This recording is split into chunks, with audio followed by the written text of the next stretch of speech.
UP में बेरोजगारों को सरकारी नौकरियां देने के लिए योगी सरकार दावे तो खूब करती है, लेकिन सरकार उन पर अमल नहीं करती। बेरोजगारों को नौकरियां देने के बजाय उनके द्वारा हक की आवाज बुलंद किए जाने पर लाठियां बरसाई जा रही हैं। बेसिक शिक्षा विभाग में रिक्त 69,000 शिक्षक भर्ती में नियुक्ति पाने को आंदोलनरत अभ्यर्थियों की सुनवाई नहीं हो रही है। इससे क्षुब्ध होकर आक्रोशित अभ्यर्थियों ने शनिवार को नारेबाजी कर SCERT कार्यालय का घेराव भी किया। इस दौरान अभ्यर्थियों ने बेसिक शिक्षा मंत्री का घेराव करने का प्रयास कर उनसे वार्ता की, लेकिन उनसे वार्ता बेनतीजा रही। आपको बता दें कि बेसिक शिक्षा विभाग में 69,000 शिक्षक भर्ती में नियुक्ति पाने के लिए अभ्यर्थी काफी समय से आंदोलनरत हैं, लेकिन उन्हें नियुक्तियां नहीं मिल पा रही हैं। ऐसे में शिक्षित बेरोजगार सरकारी नौकरी पाने के लिए न सिर्फ काफी समय से भटक रहे हैं, बल्कि लेकिन सरकार के कानों पर तनिक भी जू नहीं रेंग रही है। इससे क्षुब्ध होकर सैकड़ों हजारों की संख्या में पिछले 70 दिनों से अभ्यर्थी लखनऊ के इको गार्डन में आंदोलनरत हैं। शनिवार को भारी संख्या में आक्रोशित अभ्यर्थी SCERT कार्यालय पहुंचे और कार्यालय का घेराव कर नारेबाजी करते हुए प्रदर्शन किया। इस दौरान अभ्यर्थियों ने सरकार से 2 सवाल किए। उनका पहला सवाल 69,000 शिक्षक भर्ती में OBC को 27% के स्थान पर उनके कोटे में 3.86% आरक्षण क्यों? दूसरा, भर्ती में दलित वर्ग को 21% के स्थान पर उनके कोटे में 16.6% आरक्षण क्यों? कहा कि आरक्षण नियमावली बेसिक शिक्षा विभाग उत्तर प्रदेश 1984 का सही ढंग से पालन नहीं किया गया, जिस कारण 15,000 आरक्षित वर्ग के अभ्यर्थी चयन से वंचित हो गए। ऐसे में संविधान से मिले आरक्षण के अधिकार पर 27% और 21% को पूरी तरह से लागू किया जाए। उधर इस मामले को लेकर आंदोलनरत अभ्यर्थियों ने बेसिक शिक्षा मंत्री सतीश द्विवेदी का घेराव कर उनसे वार्ता की, मगर वार्ता विफल साबित हुई। वार्ता के बाद बेसिक शिक्षा मंत्री ने पत्रकारों को बताया, वो आप भी सुनिए वो क्या बोले। देखिए, आप इस सरकार की कार्यप्रणाली को समझिए। कोई अपॉइंटमेंट हमारा इनके किसी प्रतिनिधि मंडल से मिलने का नहीं था। ये कभी अपॉइंटमेंट लेते भी नहीं, ये तो जब जहाँ चाहते हैं धरने पर बैठ जाते हैं। आपके आवास के लेकिन आज हाँ, हमारे आवास को जब चाहते हैं घेर लेते हैं।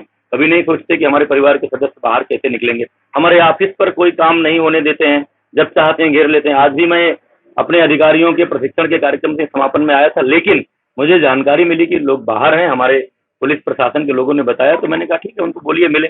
अब जैसे जैसे अभ्यर्थी चाहेंगे वैसे वैसे तो देश दुनिया की कोई भी सरकार भर्ती की प्रक्रिया पूरी नहीं कर सकती। मैंने विधानसभा में बहुत ही कैटेगोरिकल स्टेटमेंट दिया था, स्पष्ट रूप से कहा था कि 68,500 की भर्ती की योग्यता, परीक्षा प्रक्रिया सब कुछ अलग थी। 69,000 भर्ती की प्रक्रिया अलग थी। 68,500 की भर्ती में केवल DLED के अभ्यर्थी पात्र थे, BEd के लोग पात्र नहीं थे। इसलिए 68,500 पदों के सापेक्ष हमारे पास केवल 1 लाख एप्लीकेशन थे। उसमें परीक्षा में लिखना था, जो छोटे प्रश्नों के उत्तर लिखे जाते हैं, उस तरह के 60 आंसर टाइप क्वेश्चन थे।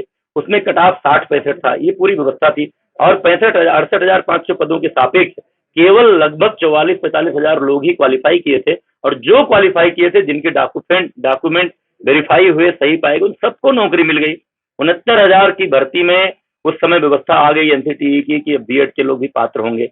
उतने ही लगभग पदों के सापेक्ष 4,30,000 से अधिक एप्लीकेशन आए। लगभग 4 लाख लोग परीक्षा में बैठे। मल्टीपल चॉइस के क्वेश्चन हुए, टिक लगाने वाले, और कटऑफ अलग थी।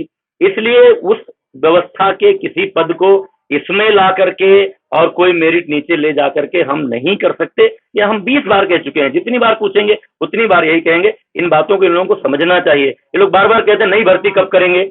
आप कहीं और किसी और विभाग में इस तरह का सवाल कोई खड़ा कर रहा है? जो सरकार लगातार मिशन रोजगार चला रही हो, जो मुख्यमंत्री श्री योगी आदित्यनाथ जी लगातार नौजवानों को सरकारी और गैर सरकारी और स्वयं रोजगार के क्षेत्र में करोड़ों नौजवानों को जोड़ने की कोशिश कर रहे हो, जिस सरकार ने 4.25 साल में 4.5 लाख युवाओं को नौकरी दी हो, जिस विभाग ने 1,25,000 से शिक्षकों की अधिक भर्ती की हो, उसमें ये सवाल पूछना, भाई शिक्षकों की भर्ती छात्र शिक्षक अनुपात के आधार पर की जाती है। उसके नॉर्म्स हैं। जब जैसी जरूरत पड़ती है तब भर्ती की जाती है। इसकी कोई डेडलाइन नहीं बताई जा सकती। ये कोई किसी धरना प्रदर्शन में एक समझौता पत्र साइन नहीं किया जा सकता कि कब भर्ती होगी, कितनी भर्ती होगी। इसलिए बार बार मैं इन अभ्यर्थियों से कहता हूं कि आप पढ़िए, तमाम तरह की अन्य प्रदेश और केंद्र की सरकार में भर्ती परीक्षाएं आयोजित हो रही है, उसमें शामिल होइए। इतनी गारंटी जरूर लेता हूं कि मोदी सरकार में और योगी सरकार में पूरी पारदर्शिता, पूरी ईमानदारी के साथ भर्ती प्रक्रिया हो रही है। जो योग्य है उनकी भर्ती होगी। इस तरह के धरना प्रदर्शन पर, किसी के उकसाने पर, किसी के भड़काने पर इस तरह से योग्य अभ्यर्थी समय बर्बाद ना करें। मैं एक मंत्री के रूप में भी, उनके बड़े भाई के रूप में भी, एक शिक्षक के रूप में भी, शुभचिंतक के रूप में भी ये कह रहा हूं कि सब लोग अपने घर जाएं और अपनी पढ़ाई लिखाई करें।